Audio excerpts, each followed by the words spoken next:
Knowing who you're emailing and how they came to be on your list is a key to emailing the right message to the right people.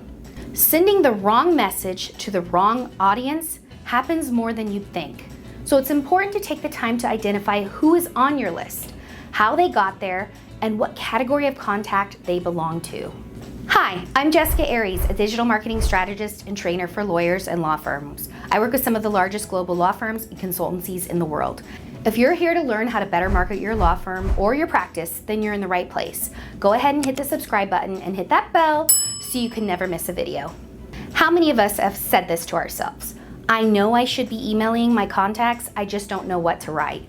Does it sound familiar? One of the easiest and simplest ways to stay top of mind with your referral sources, clients, and prospective clients is email.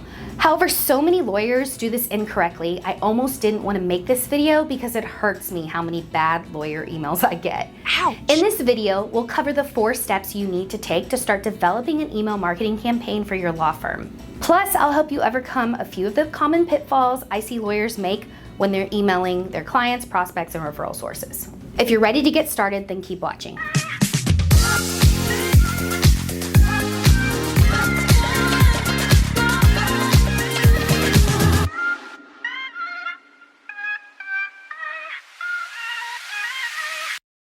Step 1, identify the purpose of your email marketing efforts. Before you draft a single email message, it's important to understand the purpose of your email marketing efforts. So often I see great lawyers spend so much time drafting email content for newsletters, client alerts, or other communications without having a clear purpose in mind as to what the goal of their email marketing efforts is. In most instances, I believe email marketing should be used as a nurturing strategy within a larger marketing strategy you develop. For more information on how to develop a larger marketing strategy, watch this video. Typically, email is used to nurture your list. What do I mean by nurture? I mean that email marketing is typically used to help your contact list learn more about your firm, your services, and its offerings. However, some law firms choose to use their email marketing efforts more like an e-commerce store to send emails about promotions, discounts, etc. This approach is typically more focused on converting your list and is a very different strategy and approach than the typical law firm uses when using email marketing. Thus, before you start building your email marketing campaign, it's important to understand what the goal of your email marketing efforts is so you can align your content to your goals. Step number 2, know who you're speaking to and make it relevant to them. Now that you have a clear understanding of why you're emailing your list, it's important to assess who's actually on your list. Does the list of people on your list represent your past or existing clients, referral sources, and/or prospects? Not only who they are, but how did they come to be on your list in the first place?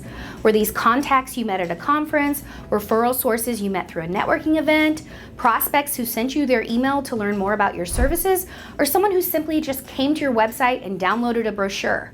Knowing who you're emailing and how they came to be on your list is a key to emailing the right message to the right people. Sending the wrong message to the wrong audience happens more than you'd think. So it's important to take the time to identify who is on your list, how they got there, and what category of contact they belong to. This approach can all be done via list management and proper segmentation, something your marketing team or an experienced email marketing professional should be able to help you with. Step 3, craft your timely and relevant content. We now know the purpose of our email marketing and who we're marketing to. Now let's actually write some content, right? There's 3 parts to crafting your email content. The first is structuring your email content, the second is writing your subject line, and the third is writing the content of your actual email message. Let's start with structuring your email content. Depending on the length of your email communications, you may want to send out a digest style email, a simple client alert, a newsletter style email piece, or a combination of these types of communications. It's important to strategize this before you write any part of your email content, including your subject line. There's pros and cons to each type of email structure, but the key is to note that the key to email marketing is consistency. So whatever structure you choose, make sure you stick with it and that you can stick with it. Okay, moving on to part 2, writing your subject line. Before you write any content in your email, you need to remember that nobody will read what is in the body of your email if your subject line isn't strong. Remember, the subject line is what people see before they actually open the email. So it's important that it has real meaning and purpose for the person who's about to open the email. I can't tell you how many emails I receive with misleading, confusing, or plain boring subject lines.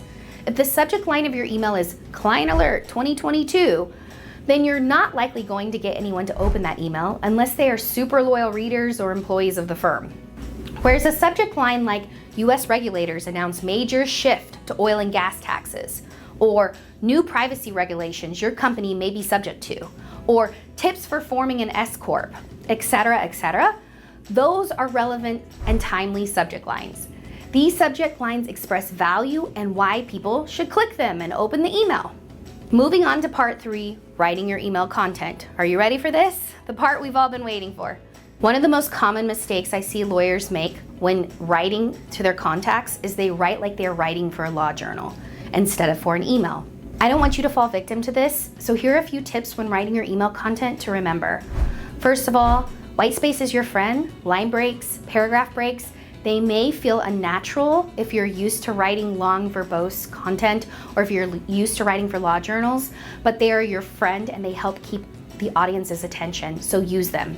2, bullets are your friend when it comes to drafting content in an email. They help people scan and quickly absorb the material and information in the email and make sure it's relevant for them.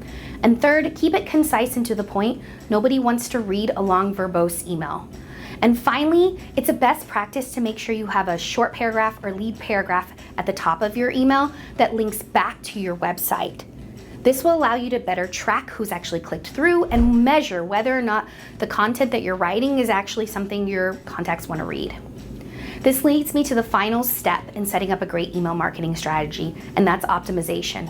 Step 4, measure and optimize your email campaigns. You've figured out why you're emailing your list, who you're emailing, and what you're going to say, but how do you know if your goals align to something measurable, aka metrics? Now, before you run for the hills, hear me out.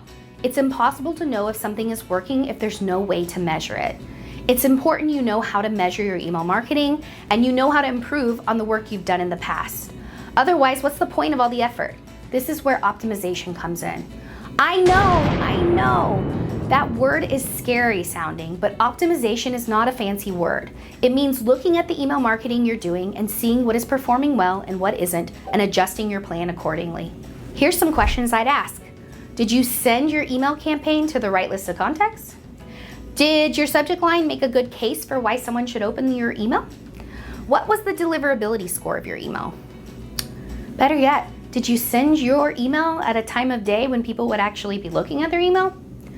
Similarly, if your email was opened but nobody clicked on a single article to read more, then you may ask yourself these types of questions. Did the topics in my email relate to my audience? Were the topics covered in my email timely? Did I test my email to ensure all the links worked? Did I test my email to make sure the content was visible in HTML and plain text?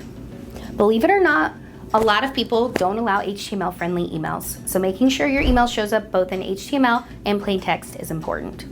Most email providers automatically format content for you in plain text and HTML, but it's a good best practice to check. As you can see, these questions can uncover a lot about how you might change, revise, or tweak your approach to your next email marketing campaign, and/or cause you to resend your email campaign to everyone who didn't open your initial email. This is optimization. See, not so scary after all, right? Well, that wraps up this video on email marketing. You're killing it. Great work. I hope this video gave you a good foundation of what to look for and how to write better email campaigns. If you found this video helpful, would you please go ahead and comment email marketing below? I want to know if I should keep making content like this. If you like this video, please be sure to give it a thumbs up, share it, and spread it with other lawyers you may know who may need the help. And don't forget to comment email marketing below if you found this video helpful.